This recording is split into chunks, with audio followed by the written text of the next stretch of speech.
पुढे ते प्रॉब्लेम आहे तुम्हाला? आज नंतर तुम्ही आमच्याकडून आले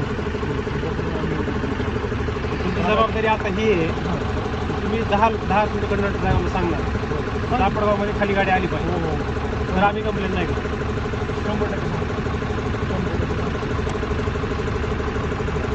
100% नाराज नाही तुमच्याबद्दल काय असं कारण नाही हो.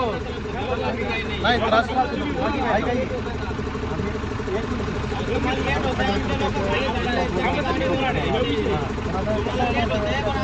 खाली थांबतात ना, हे गाड्यावरून घेते आमच्या लोकांनी काय करायचं, पत्रकार वगैरे काय तुम्हाला काय